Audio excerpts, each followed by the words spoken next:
বাংলাদেশের চলচ্চিত্র জগতে মেজবাউর রহমান সুমনের নাম এখন গল্প ও নির্মাণশৈলীর নতুন সম্ভাবনার প্রতীক হয়ে উঠেছে। তার প্রথম সিনেমা হাওয়া ৩ বছর আগে মুক্তি পেয়েছিল এবং শুধু বক্স অফিসেই সাফল্য লাভ করেনি, শিল্পমান এবং আন্তর্জাতিক গ্রহণযোগ্যতার দিক থেকেও দেশের সিনেমাকে এক নতুন আলোচনার কেন্দ্রবিন্দুতে নিয়ে এসেছিল। সেই অভাবনীয় সাফল্যের পর দীর্ঘ অপেক্ষার অবসান ঘটিয়ে এবার আসছে সুমনের দ্বিতীয় সিনেমা রোহিত। সম্প্রতি মাত্র 2 মিনিট 21 সেকেন্ডের ট্রেলারে উন্মোচিত হওয়ার পর থেকেই দর্শক এবং চলচ্চিত্র সংশ্লিষ্টদের মধ্যে তুমুল আলোড়ন সৃষ্টি হয়েছে। অনেকেই মনে করছেন হাওয়ার পর সুমন এবার আরও পরিপক্ক এবং গভীর গল্প নিয়ে আসছেন রোহিতে। আর এই আলোচনার মধ্যে এসেছে এক বিশাল সুখবর। জানা গেছে বিশ্বের অন্যতম মর্যাদাপূর্ণ চলচ্চিত্র উৎসব রটারড্যামের ৫৫তম আসরের মূল প্রতিযোগিতা বিভাগে টাইগার কম্পিটিশনের অফিসিয়াল নির্বাচিত হয়েছে রোহিত। এই বিভাগে নির্বাচিত হওয়া আন্তর্জাতিক চলচ্চিত্র অঙ্গনে একটি অত্যন্ত গুরুত্বপূর্ণ স্বীকৃতি হিসেবে বিবেচিত হয়। রোহিত সিনেমার ভাবনা ও নির্মাণ প্রক্রিয়া নিয়ে বিস্তারিত আলোচনা করেছেন পরিচালক সুমন। তিনি জানান, এই সিনেমার গল্পের মূল সূত্রটি রয়েছে তার শৈশবের ছোটবেলায় পরিচিত দুটি চরিত্রকে কেন্দ্র করেই রোহিতের জন্ম।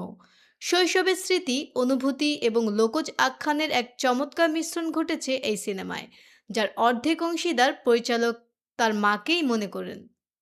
হাওয়া ছিল সমুদ্রযাত্রা এবং অনিশ্চয়তার গল্প, কিন্তু স্থলভাগে দাঁড়িয়ে রোহিত নির্মাণ করা ছিল সম্পূর্ণ ভিন্ন ও চ্যালেঞ্জিং এক অভিজ্ঞতা।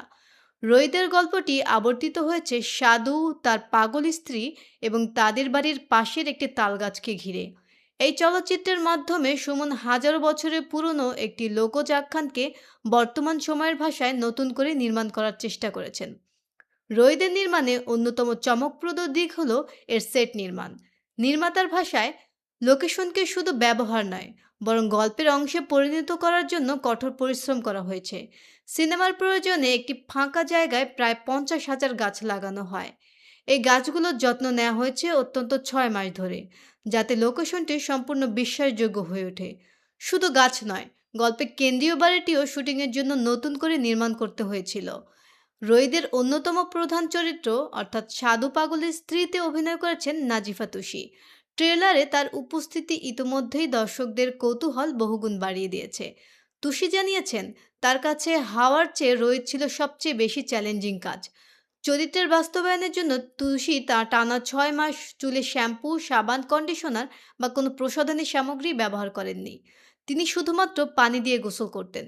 এই প্রসাধনী বর্জনের কারণ ছিল, তিনি চেয়েছিলেন তার ত্বকের পোরশগুলো দেখা যাক, মুখে মেস্তা বা দাগ ফুটে উঠুক, কারণ সাবান ব্যবহার করলে ত্বক অতিরিক্ত পরিষ্কার হয়ে যায়। কৃত্রিম মেকআপ ব্যবহার না করে প্রাকৃতিকভাবে গায়ের রং তামাটে করার জন্য তুষি এক চমৎকার প্রক্রিয়া অবলম্বন করেন। তিনি শরীরে সরিষার তেল মেখে ঘন্টার পর ঘন্টা রোদে দাঁড়িয়ে থাকতেন। তিনি বলেন, সরিষার তেল মেখে রোদে দাঁড়ালে ত্বক দ্রুত বার্ন হয়। এর ফলস্বরূপ তার গায়ের চামড়া পুড়ে একদম কয়লা হয়ে গিয়েছিল। মেকআপ এড়িয়ে চলার কারণ ছিল দৌড়াদৌড়ি, বৃষ্টি বা ঘামে মেকআপ সরে গেলে আসল ত্বক বেরিয়ে আসার ঝুঁকি থাকত। শুধু ত্বক নয়, চরিত্রের প্রয়োজনে দাঁত ও মুখের ভেতরেও পরিবর্তন আনেন তুষি। তিনি স্থানীয় মানুষের মতো পাথরের চুন খাওয়া শুরু করেন, যা খেলে তার মুখ ও জিহ্বা পুড়ে যেত এবং কথা বলাও ভারী হয়ে আসতো। অভিনেত্রী জানান, এই চরিত্রটি কোনো নাম নেই, যা চরিত্রটিকে আরও প্রতীকী করে তুলেছে। তিনি শুটিংয়ের সময় শ্রমিকের সঙ্গে মাটি কেটেছেন, টিলায় উঠেছেন এবং গাছে লাগানোর মতো কাজও করেছেন। এমনকি চরিত্রের সঙ্গে পুরোপুরি মিশে যাওয়ার জন্য সাধারণ মানুষের ব্যবহৃত পুরনো কাপড় তিনি টুকর বাজার থেকে কিনে পড়তেন। তুষির ভাষ্য, তার নিজের জীবনযাপন বোরিং লাগে, তাই অভিনয়ের মাধ্যমে অন্য চরিত্রে ঢুকে যাওয়াই তার নেশা।